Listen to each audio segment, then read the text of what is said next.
Hello दोस्तों, तो कैसे हैं आप लोग। बहुत ही अच्छे होंगे। केडी एजुकेशन के इस यूट्यूब चैनल पर आप लोगों का बहुत बहुत स्वागत है दोस्तों।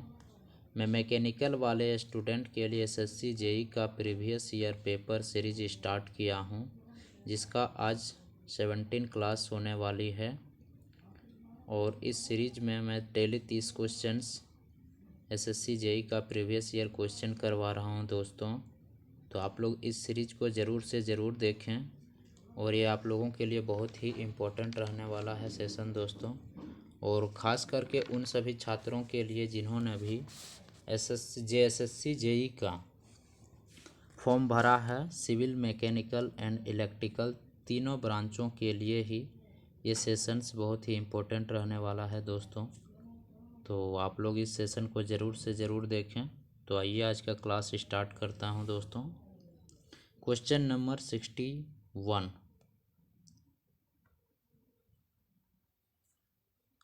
क्वेश्चन नंबर 61 में बोल रहा है दोस्तों, a liquid of mass 1.5 kg with a specific heat of 3 kg पर kelvin is carried strike causing the temperature rise of 10 degree centigrade.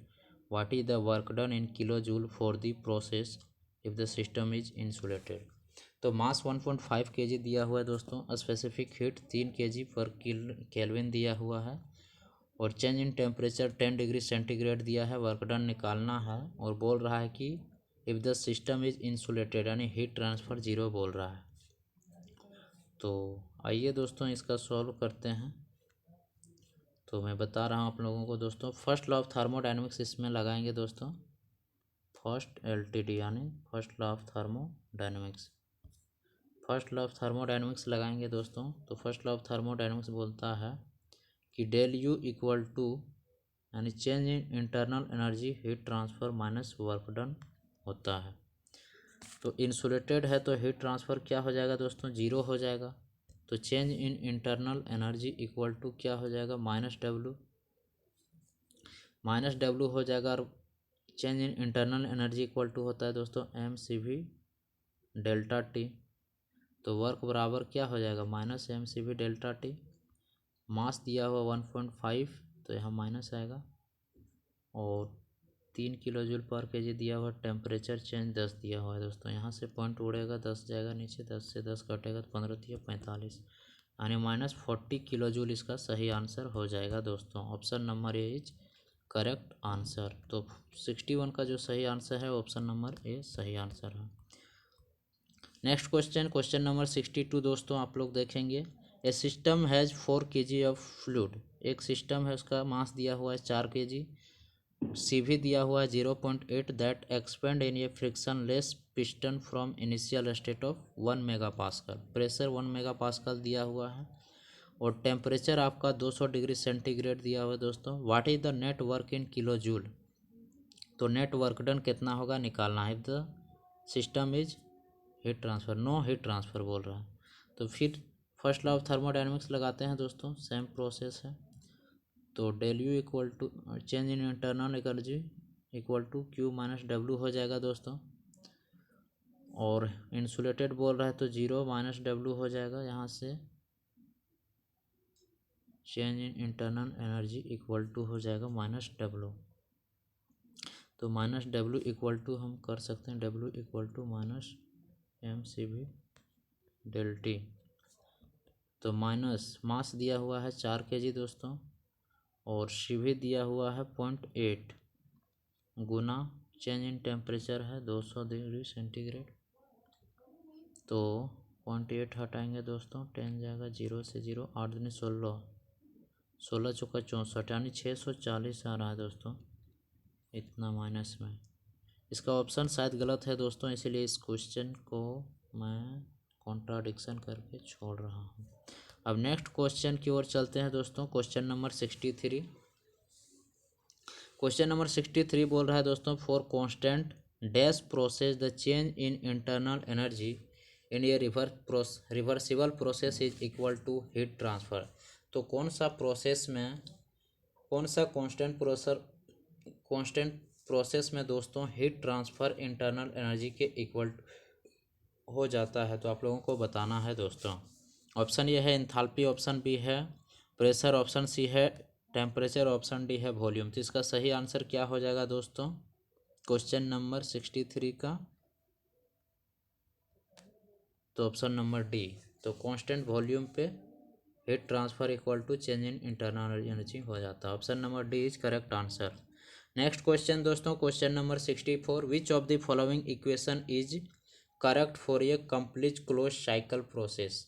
तो कंप्लीटली क्लोज साइकिल के लिए कौन सा प्रोसेस होता है? तो इसका सही आंसर आप लोग बताएंगे दोस्तों क्या होने वाला है। तो इसका जो सही आंसर होगा दोस्तों option A W equal to Q, B है Q is less than equal to W और Q is not equal to W, option D है नन ऑफ दीज। तो हम लोग फॉर्मूला पढ़ें दोस्तों del Q equal to del W. तो इस हिसाब से option A is correct answer cyclic process के लिए। नेक्स्ट क्वेश्चन दोस्तों, question number 65, the work extracted from the system is less than the heat provide to the system, which of the following is true for the energy of the system. तो the work extracted from the system is less than heat provide. तो हम लोग जितना work दे रहे हैं उससे कम अगर heat मिल रहा है तो इसे हम लोग क्या बोलेंगे दोस्तों, आप लोगों को बताना है। Increase in internal energy, decrease in internal energy, C है इंटरनल एनर्जी रिमेन्स कांस्टेंट और ऑप्शन डी है this process is not possible. तो 65 का सही आंसर क्या होगा दोस्तों, increase in internal energy. Next question दोस्तों, क्वेश्चन नंबर 66 की ओर चलते हैं। What is the value of del Q minus del W for a process. Option A है नेगेटिव, ऑप्शन बी है पॉजिटिव, ऑप्शन सी है अनप्रेडिक्टेबल, ऑप्शन डी है zero. तो 66 बहुत ही आसान क्वेश्चन है दोस्तों, आप लोग बताएंगे क्या सही आंसर होने वाला है। तो इसका जो सही आंसर है दोस्तों, तो आप लोग जानते हैं फर्स्ट लॉ ऑफ थर्मोडायनेमिक्स से del Q minus del W equal to D U हो जाता है। तो डी यू हो जाता है, तो del Q minus del W for a process is, तो प्रोसेस इक्वल टू क्या होता है दोस्तों आप लोग बताएंगे 66 का सही आंसर क्या होगा। तो डेल क्यू इक्वल टू तो यहाँ हो जाएगा del Q minus del W. तो इसमें ना ही नेगेटिव होगा, ना पॉजिटिव होगा, ना जीरो होगा, इसीलिए इसका सही आंसर होगा ऑप्शन नंबर सी अनप्रेडिक्टेबल दोस्तों। 66 का जो सही आंसर है ऑप्शन सी। फिर से एक नॉमरिकल आप लोगों के लिए दोस्तों, इन ये cyclic process the work done by the system is 20 kilo joule minus 30 kilo joule minus 5 and 10 kilo joule, what is the kilo joule for the cyclic process. Simply इसमें कुछ करना नहीं है दोस्तों, सारे वर्क डन को हम लोग जोड़ देते हैं। 20 प्लस 10 माइनस 5 है और माइनस 30 है, तो 20 10 30, तो टोटल मिला के माइनस 5 किलो जूल हो जाएगा। तो 67 का सही आंसर क्या होने वाला है दोस्तों, option number A is correct answer. अब नेक्स्ट क्वेश्चन की ओर चलते हैं दोस्तों, क्वेश्चन नंबर 68। आप लोगों को बताना है इसका सही आंसर क्या होने वाला है दोस्तों। विच of the following statements hold true for the first law of thermodynamics. तो इसमें से कौन सा स्टेटमेंट आप लोगों के लिए फर्स्ट लॉ ऑफ थर्मोडायनेमिक्स को सेटिस्फाई करता है, सही है बताना है।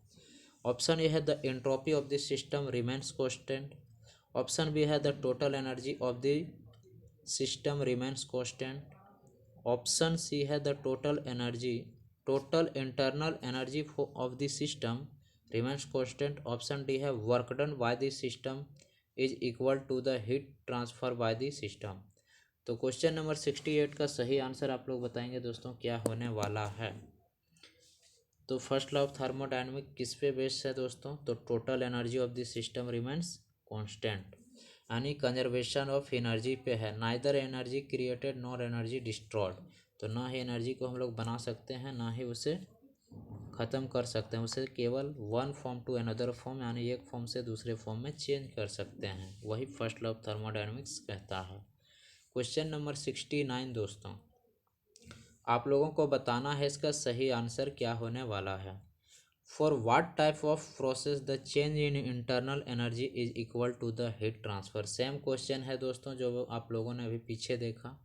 ऑप्शन ए है एडियाबैटिक, ऑप्शन बी है आइसेंथेल्पिक, ऑप्शन सी है आइसोबारिक, ऑप्शन डी है आइसोकोरिक। मैं इसे फिर से बता देता हूँ दोस्तों, एडियाबैटिक में हीट ट्रांसफ़र क्या हो जाता है, जीरो। आइसेंथाल्पिक में इंथाल्पी कांस्टेंट यानी H1 बराबर H2 हो जाता है दोस्तों। आइसोबारिक में प्रेशर कांस्टेंट रहता है और आइसोकोरिक में वॉल्यूम कांस्टेंट रहता है। तो heat transfer equal to change in internal energy कौन सा प्रोसेस में होता है दोस्तों, आप लोगों को बताना है। तो इसका जो सही आंसर है दोस्तों वो आइसोकोरिक प्रोसेस होना चाहिए, यानी वॉल्यूम कांस्टेंट में ऐसा होता है। तो change in internal energy equal to heat transfer हो जाता है। नेक्स्ट क्वेश्चन दोस्तों, क्वेश्चन नंबर 70। द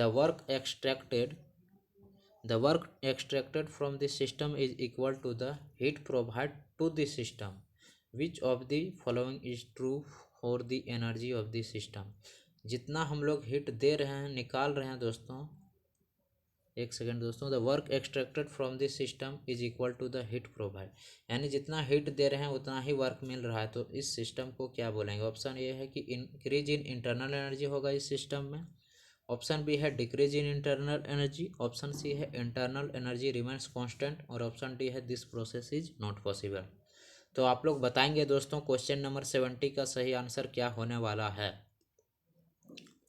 तो इसका सही आंसर क्या होगा दोस्तों, internal energy remains constant. Option number C is correct answer. Question number, एक सेकंड दोस्तों, अब open system analysis by first law of thermodynamics आप लोगों के लिए दोस्तों। ओपन सिस्टम से कुछ question first law of thermodynamics के दिए गए हैं दोस्तों, वो मैं बता देता हूँ। An open system is one in which. तो ओपन सिस्टम में क्या होता है दोस्तों, ये तो बार बार पढ़ चुके हैं आप लोग। ऑप्शन ए है mass does not cross boundary of the system through energy में डू सो। ऑप्शन बी है neither mass not energy cross the boundary of the system. Option C है both energy and mass cross the boundaries of the system. Option D है mass cross the boundary but not the energy. तो इसका सही answer क्या होगा दोस्तों, option number C is correct answer. Mass और energy both क्या होगा दोस्तों, इसमें पास कर सकता है सिस्टम से। Neglecting changes in potential and kinetic energy the shaft work during a steady flow process is given by. तो आप लोगों को बताना है दोस्तों इसका सही आंसर क्या होने वाला है। तो इसका सही आंसर क्या होगा दोस्तों, VDP। Option number B is correct answer.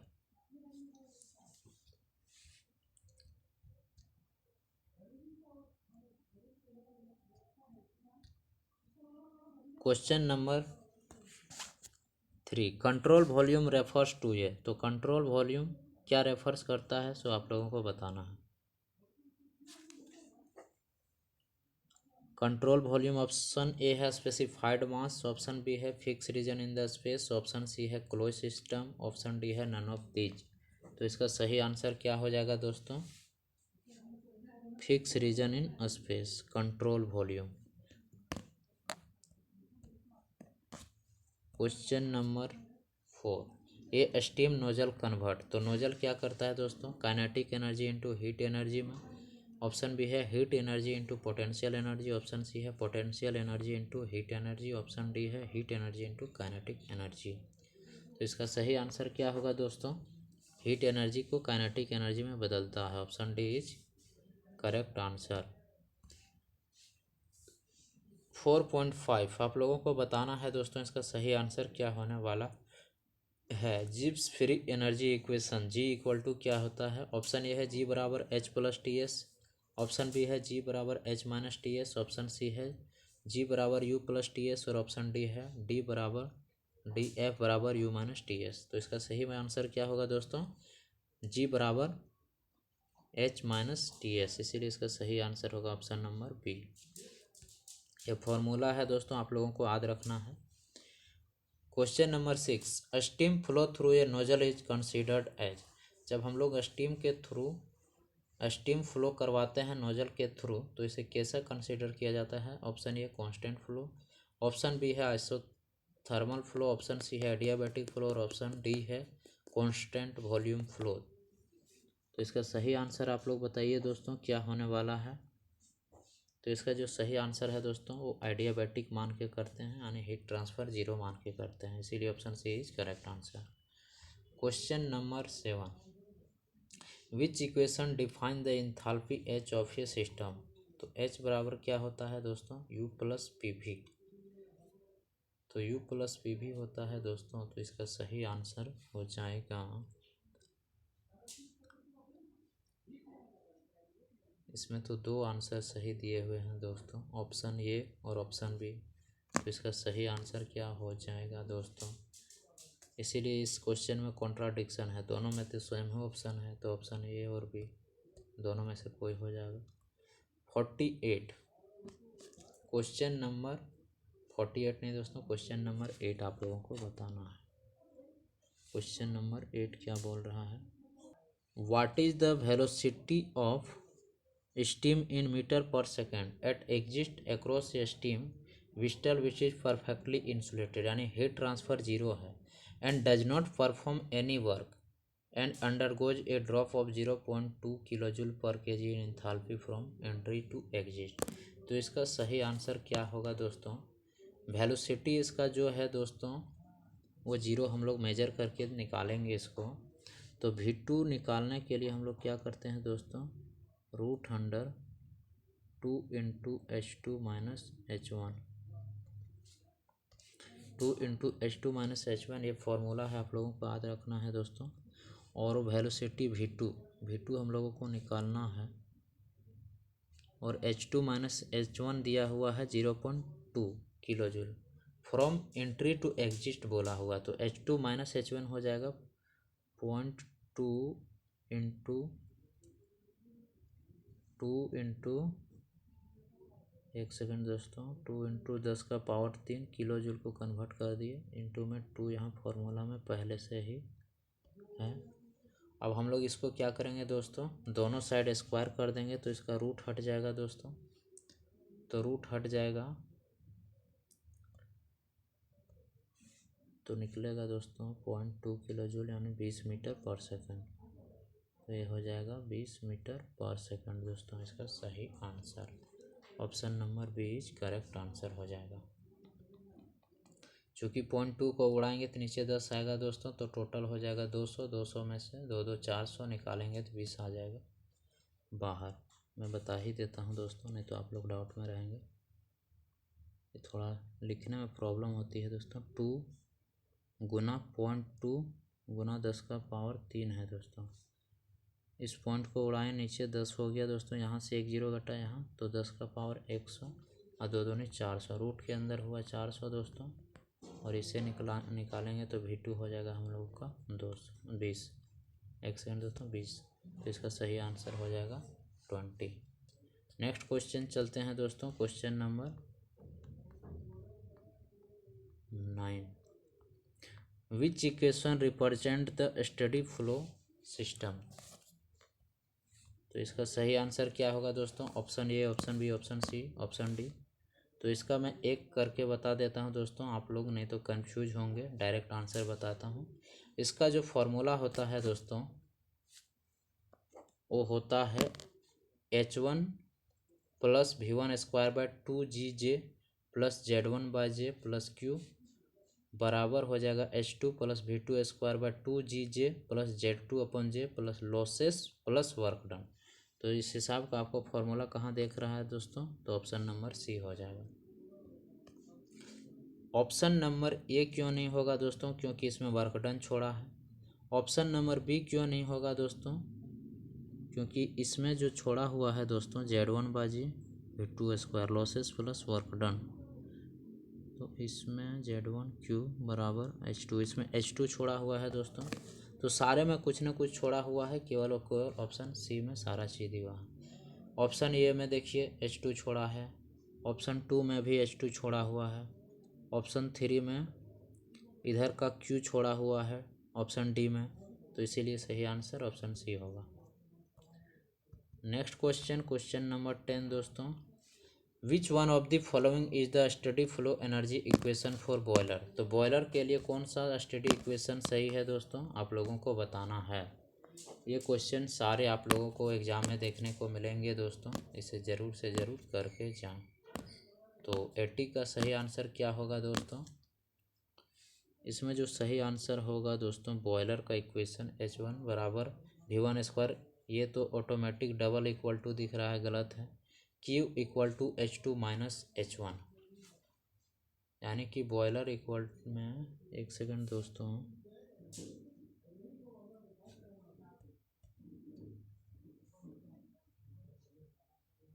Eighty, तो इसका सही आंसर क्या होगा दोस्तों? ऑप्शन नंबर सी हो जाएगा। H1 equal to V1 square by 2GZ plus Q equal to H2 plus V2 square by 2GZ। तो option C is correct answer. Question number 4.11 यानी क्वेश्चन नंबर 11, ये आप लोगों के लिए, what is the drop in enthalpy in kilojoule per kg for steam whistle which is perfectly insulated and does not work has an exit velocity of estimate 40 meter per second. तो enthalpy drop kilojoule में निकालना है दोस्तों steam का, which is perfectly insulated, जो कि heat transfer zero है, and does not work has an exit velocity दिया हुआ है स्टीम का 40 मीटर पर सेकेंड। तो हम लोग को वेलोसिटी निकालना है V2 दोस्तों, आप लोग जानते हैं V2 इक्वल टू होता है, और ये जो दिया हुआ है दोस्तों वो स्टीम विस्टल का दिया हुआ है। इसका फॉर्मूला एक होता है दोस्तों 44.72 इंटू √100 चेंज इन एंथैल्पी। तो यहाँ पे पुट करते हैं दोस्तों 44, एक सेकंड दोस्तों, 40 मीटर इसका वेलोसिटी दिया हुआ है, 40 इधर, 44.72, और एंथैल्पी ड्रॉप निकालना है। तो यहाँ से हम लोग 40/44.72 को भाग दे देंगे दोस्तों, तो यहाँ डेल एच निकलेगा, और यहाँ से 40 इतना करेंगे, कैलकुलेटर में आप डालिएगा दोस्तों तो 0.89 आएगा, इक्वल टू डेल एच हो जाएगा दोस्तों, यानी चेंज इन एंथैल्पी ड्रॉप 0.89 को दोस्तों इधर दोनों तरफ स्क्वायर करेंगे तो हमें सुविधा होगा 89 का, जैसे ही करेंगे दोस्तों तो फिर क्या आ जाएगा 0.89 किलो जूल पर केजी में आ जाएगा। इसका सही आंसर क्या होगा दोस्तों? 0.8। अब नेक्स्ट क्वेश्चन की ओर चलते हैं दोस्तों। तो इसका सही आंसर क्या होगा दोस्तों? 4.11 का option number A. Question number 12 आप लोगों को बताना है, which statement represent the steady flow energy equation for boiler. Boiler में क्या होता है? H1 plus V1 square by 2GJ equal to H2 plus V2 square by 2GJ। Option B है Q equal to H2 minus H1। Option C H1 plus V1 square by 2GJ plus Q equal to H2 plus V2 square by 2GJ। और option D है W equal to H2 minus H1 plus Q। तो इसमें किसी भी प्रकार का work नहीं मिलता है, तो इसका सही आंसर क्या होगा दोस्तों? आप लोग बताइए। अभी मैंने बताया था H1 plus V1 square by 2GJ plus Q equal to H2 plus V2 square by 2GJ। तो option number C is correct answer.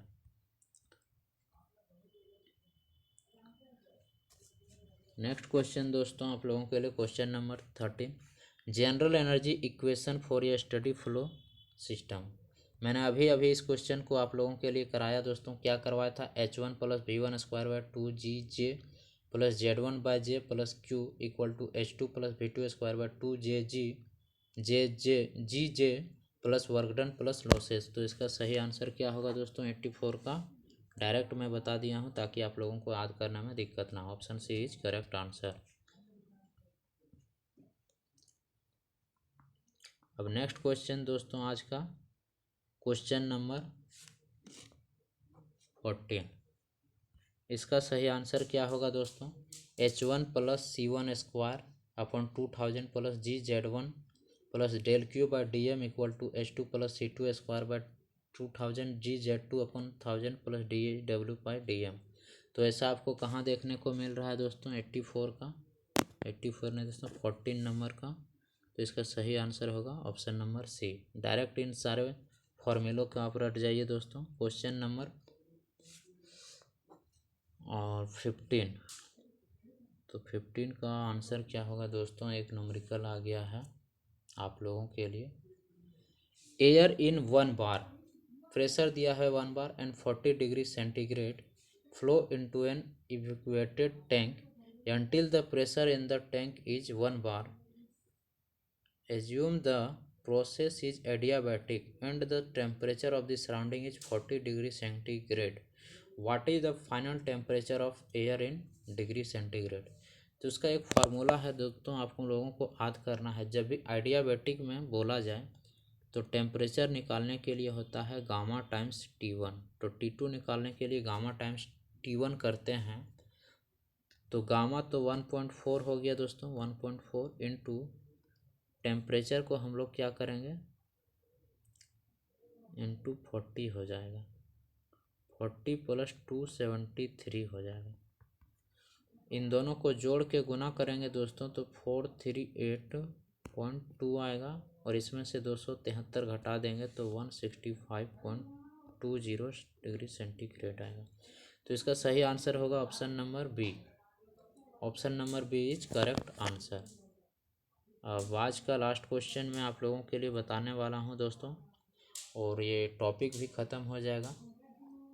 Which equation is the correct representation for the steady flow energy equation for A nozzle? तो nozzle के लिए कौन होता है दोस्तों? तो इसका डायरेक्ट फार्मूला बता दे रहा हूं दोस्तों ताकि आप लोगों को याद करने में परेशानी नहीं हो। H1 + C1² equal to H2 + C2² हो जाता है। तो इसका सही आंसर हो जाएगा दोस्तों option number A is correct answer.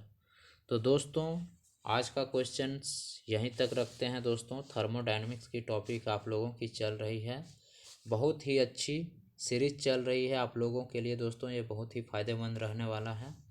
तो आप लोग वीडियो को ज़रूर से ज़रूर लाइक करें, शेयर करें और सब्सक्राइब करें मेरे चैनल को दोस्तों। तो आज का वीडियो यहीं तक दोस्तों, जय हिंद।